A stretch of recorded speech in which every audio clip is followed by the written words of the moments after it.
Las últimas noticias que nos llegan del Líbano indican que Israel ha llevado a cabo ataques aéreos contra la localidad libanesa de Al-Mansuri. ¿Qué está ocurriendo en el sur del Líbano? ¿Y cuál es la percepción de lo que está sucediendo por parte de Hezbollah y del gobierno libanés?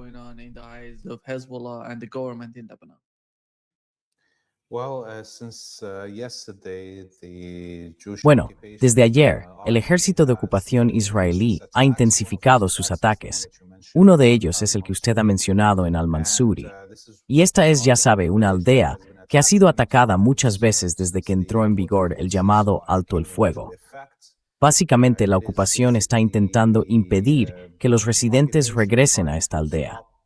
Y al mismo tiempo, desde ayer estamos viendo un aumento de los ataques contra la colina de Ali Tahir, a las afueras de la ciudad de Nabatiyeh, así como explosiones y ataques en Sautar al-Sharqiya y Sautar al-Gharbiyya. Ambas son, de nuevo, aldeas situadas justo a las afueras de la ciudad de Nabatiyeh.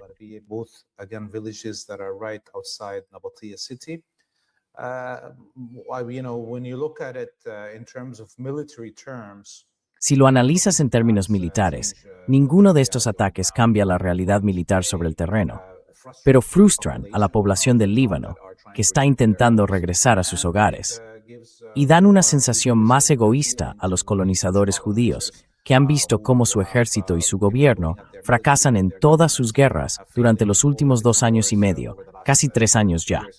Así que creo que estamos en una especie de tiempo extra, ahora mismo, en el que nadie cuándo llegará la hora cero para volver a las hostilidades a gran escala. La semana pasada vimos, por supuesto, que Estados Unidos amenazó con atacar a Irán y luego, en cierto modo, se echó atrás.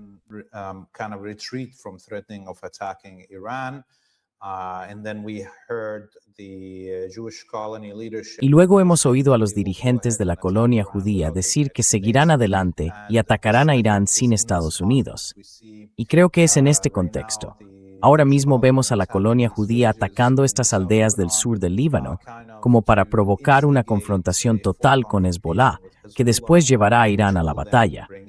Y entonces veremos cómo le irá a la colonia judía si entra sola en guerra contra Irán. Ahora bien, por supuesto, no puede hacerlo mejor que Estados Unidos. Sí, así cuando analizamos esto, ese es el contexto de lo que la colonia judía quiere conseguir con ello.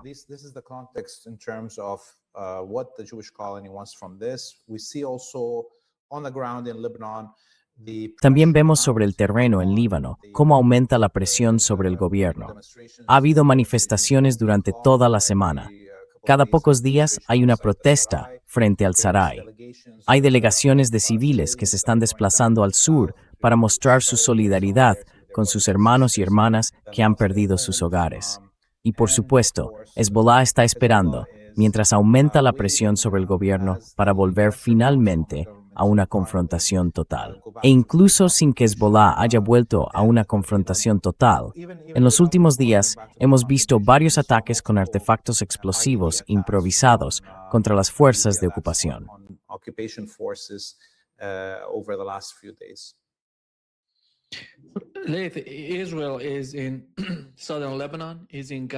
Israel está en el sur del Líbano, está en Gaza, en Cisjordania, en Siria, y por otro lado hablan de que quizá estén preparados para atacar a Irán. ¿Cuál es la capacidad del ejército israelí teniendo en cuenta todo esto? Son factores importantes. Tendrían que centrarse en todos estos frentes a la vez si deciden hacer algo contra Irán. Y el otro punto es la situación en Asia Occidental, que básicamente tiene que ver con Arabia Saudí. Parece que han pedido a Turquía y a Pakistán que lleguen a algún tipo de acuerdo con ellos en relación con este nuevo pacto de defensa del que están hablando. ¿Cómo se va a percibir eso en el Líbano? ¿Cuál es la percepción en el Líbano por parte de Hezbollah? ¿Cómo ven a Arabia Saudí y su iniciativa? Y quizá pueda mencionar también el caso de Israel.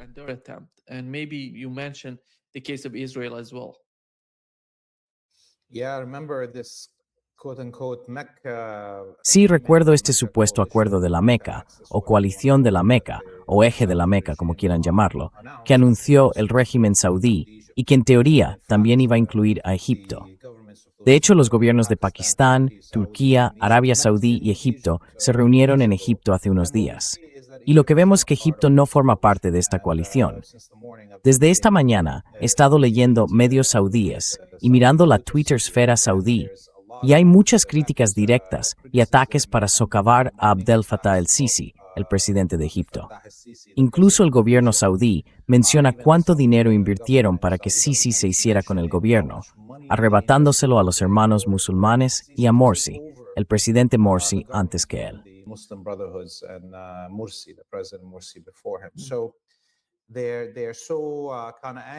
Están bastante enfadados por la tibia reacción de Egipto, aunque seguramente le hayan ofrecido mucho dinero. Y de alguna manera se están delatando. Como gobierno saudí, llevaron a Sisi al poder en Egipto mediante un golpe de Estado.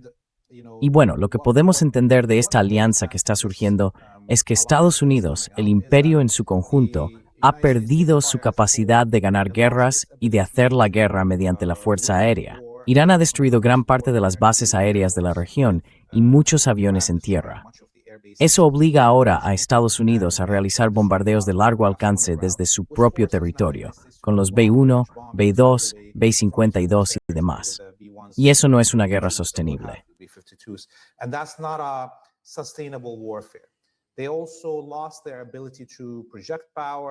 También han perdido su capacidad de proyectar poder y atacar a su enemigo mediante la fuerza naval.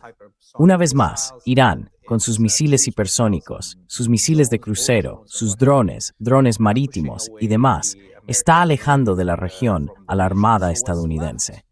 Así que, ¿qué les queda a Estados Unidos, al imperio en su conjunto y a la colonia sionista en cuanto al tipo de guerra que pueden librar contra el eje de la resistencia y contra Irán en particular? Las fuerzas terrestres.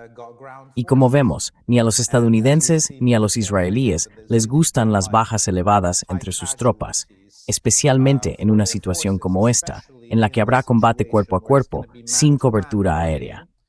No habrá cobertura aérea para ninguna fuerza estadounidense o israelí sobre el terreno si emprenden una guerra terrestre contra Irán.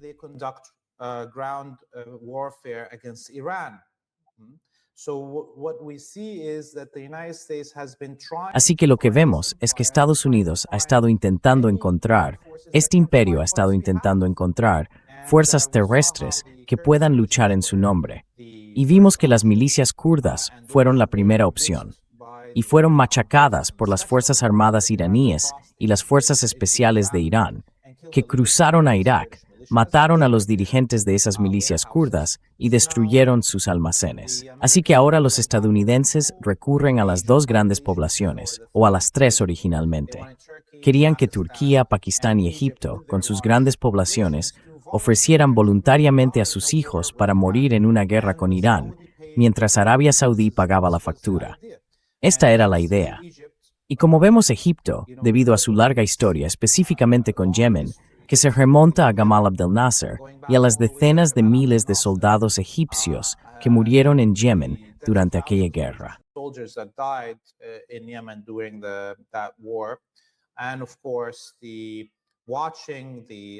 Y por supuesto, al ver a otros países, como Sudán y otros, que enviaron soldados para defender al régimen saudí frente a Yemen y perdieron a tantos, parece que han decidido quedarse con el dinero y apartarse. Ahora bien, la pregunta es, ¿serán Pakistán y Turquía lo bastante estúpidos como para iniciar una guerra en nombre del imperio contra Irán? Yo creo que lo dudo. Personalmente lo dudo. Creo que los pakistaníes y los turcos cogerán el dinero y no harán nada. Básicamente, cabalgarán el camello saudí hasta el momento en que se suponga que deben ir a la guerra contra Irán, y entonces se bajarán. Van a jugar a este juego todo lo que puedan, por múltiples razones. Miremos a Pakistán. Su archienemigo es India, está al otro lado.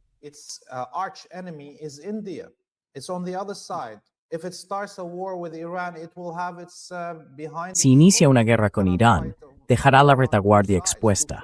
No puede librar una guerra en dos frentes. Además, por supuesto, habrá disturbios civiles en Pakistán, con una gran población chií y una amplia población en el norte vinculada a los talibanes de Afganistán, que mantienen buenas relaciones con Irán. Los propios talibanes aprovecharían un momento en el que Pakistán esté ocupado atacando a Irán para hacerse con territorio pakistaní. Así que este es otro indicio de que esto no va a ocurrir. Y por último, cuando miramos a Turquía, Turquía tiene una gran población kurda, una gran población alauí, una gran población armenia y una población griega. Luego están todos los laicos y los nacionalistas.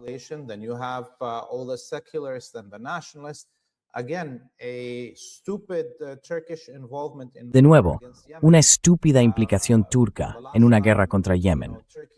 Y la última vez que el pueblo turco estuvo en guerra con Yemen fue en tiempos otomanos.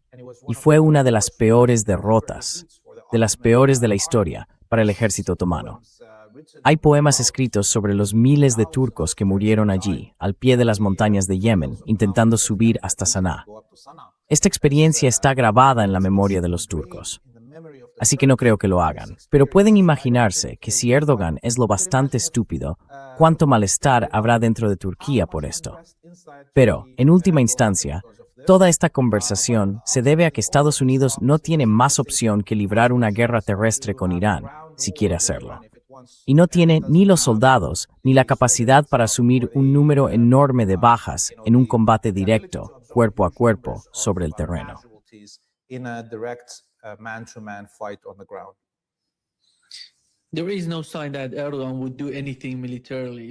No hay indicios de que Erdogan vaya a hacer nada en el terreno militar, porque no solo ya sabe, antes de los ataques israelíes contra Líbano, antes de que se produjera la escalada en el sur del Líbano, dijo, vamos a ayudar a Hezbollah. No hicieron nada. La otra cuestión fue el ataque ucraniano contra su barco en el Mar Caspio. No dijeron nada. Básicamente, no reaccionaron al ataque ucraniano contra su barco. Dijeron, no vamos a enviar más frutas y verduras a Rusia. Rusia debe ocuparse de eso. Ya sabe, se ve a un gobierno que no quiere entrar en ningún tipo de conflicto, y mucho menos enfrentarse a Irán, en mi opinión, o a Yemen. Yemen es simplemente lo que está pasando, la forma en que Yemen está lidiando con Arabia Saudí. Es algo diferente. No veo a ninguno de estos dos países, como usted ha mencionado, participando o cooperando con Arabia Saudí contra Yemen.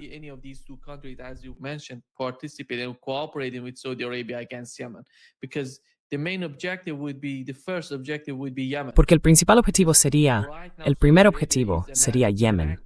Porque ahora mismo Arabia Saudí está en una guerra activa con Yemen. Están combatiendo dentro de Yemen y utilizan drones para recabar información desde Yemen. Y al hablar de Yemen, Laith, algo importante ahora mismo es que hay dos bandos enfrentados. Uno de ellos está en la ciudad donde ayer y anteayer hubo varias bajas del lado de Arabia Saudí, de las fuerzas respaldadas por Arabia Saudí. Está cerca de Bab al-Mandab, en Moha, la ciudad llamada Moha, que está próxima a Bab al-Mandab. Ven Saná ahí arriba en el mapa. Y allí, al sur, al este, en la parte occidental de Yemen, cerca de Bab al-Mandab, ¿cómo llegan hasta allí? ¿Y cómo están llegando estas fuerzas? ¿Cuál es la composición de las fuerzas dentro de Yemen?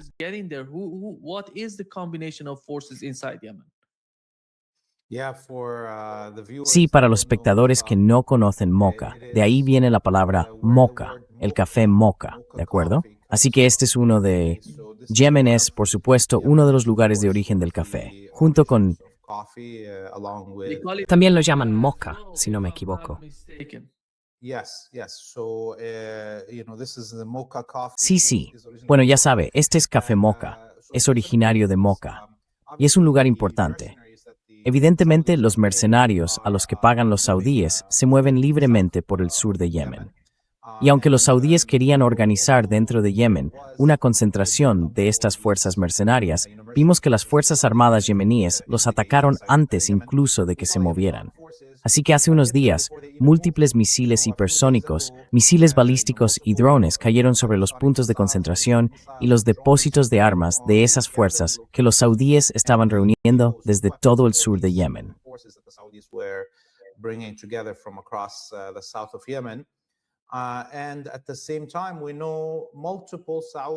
Y al mismo tiempo, sabemos que varios oficiales saudíes encargados básicamente de repartir el dinero, los salarios de estos, ya saben, mercenarios, murieron en este ataque. y estamos hablando de oficiales de alto rango.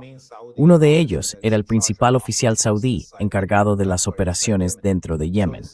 Así que esa es una enorme pérdida para los saudíes. También es una clara indicación de que las Fuerzas Armadas yemeníes cuentan con muy buena inteligencia para localizar con precisión el lugar donde se concentran las fuerzas, sus zonas de preparación para el ataque, el centro de mando y control donde estaban esos oficiales saudíes, así como los almacenes de armas.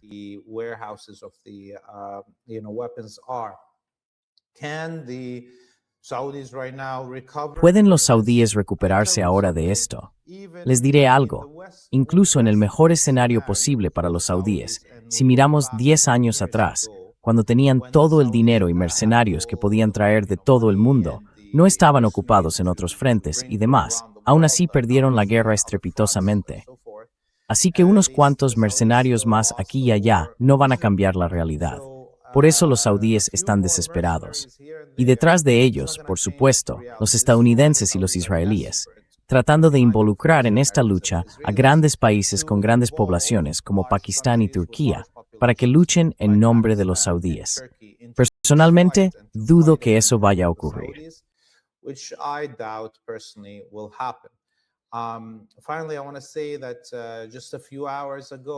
Por último, quiero decir que hace apenas unas horas, el Ministerio de Asuntos Exteriores de la República Islámica de Irán publicó fragmentos de una llamada telefónica, una conversación entre los ministros de Asuntos Exteriores de Irán y Pakistán. Y el gobierno iraní enfatizó varias veces las relaciones históricas entre ambos pueblos. Recordemos que Pakistán es de lengua iraní, ya saben, de la familia de lenguas iranias. El urdú es casi un acento del persa, ¿verdad? Así que existe una larguísima historia de relación entre ambos pueblos. Irán ha estado ayudando en todo lo que puede, cada vez que hay problemas con India. Y esa fue una parte de esta conversación.